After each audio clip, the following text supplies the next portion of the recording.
Meisa Salaita, and I'm here at Georgia Aquarium, where one of the most important jobs is making sure all the animals are properly taken care of, including making sure that they get enough to eat and not too much to eat. So I'm here with Steve, and we are feeding some stingrays. So these are actually our resident 4 black blotched fantail stingrays, born right here in our Ocean Voyager habitat. Imagine being in charge of feeding an entire town where everyone has different likes and dislikes, a variety of dietary needs, and appetites ranging from a little hungry to ravenous. Wow!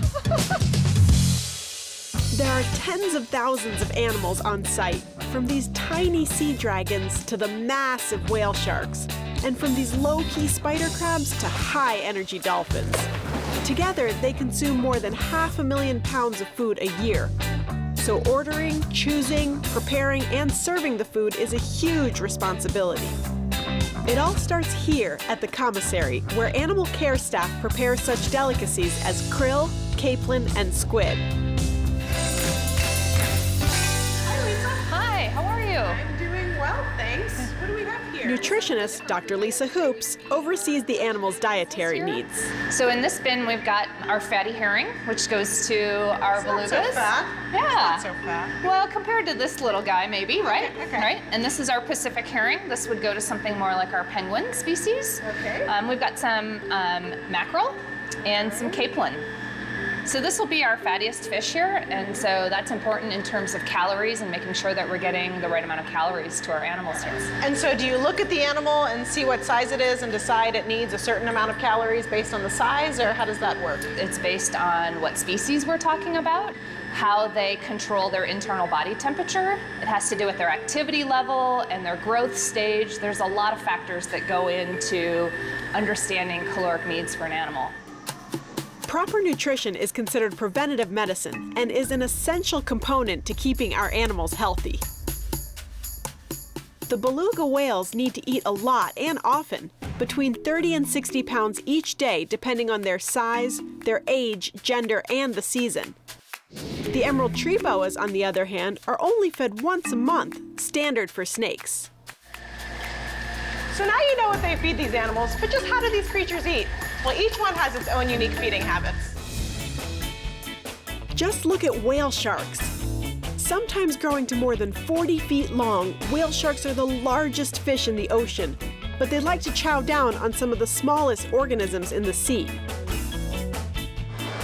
Woo! Let's go over there, buddy! They have massive mouths, but their throats are super narrow, about the size of a quarter. So their preferred food is tiny creatures like krill, fish eggs, and really small fish. This is a really gigantic creature. Before we get started on our real project, it's time to develop some hypotheses. So use the data I'm sending you to come up with ideas of why some animals eat a lot and others don't.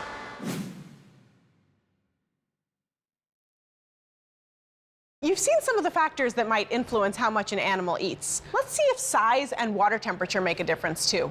We'll also look at how metabolic rate might influence the amount of food an animal eats. Okay, let's compare one of Georgia Aquarium's estimated 2,000-pound whale sharks to one of my favorite animals, the sea otter, weighing in at around 65 pounds. You would think the sea otter must eat a lot less, right? Let's take a closer look. An adult whale shark eats about 45 pounds a day, while an adult sea otter eats about 13 pounds. So for the whale shark, that's just over 2% of its body weight, and 20% for the sea otter. Now that's impressive for an animal 30 times smaller. So what's really going on? It turns out that sea otters have a much higher metabolism than whale sharks. That means they transform food into energy more quickly, and they need more fuel to keep their internal engines running. So figuring out how much food to give each animal is harder than it looks. But now you know how metabolism works. So why don't you run the numbers to see which ones need more food and which ones need less?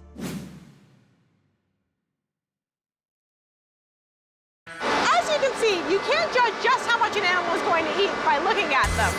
And even if you know how much they eat, you still have to know the best way to feed them. There's target feeding, which is more like waiter service.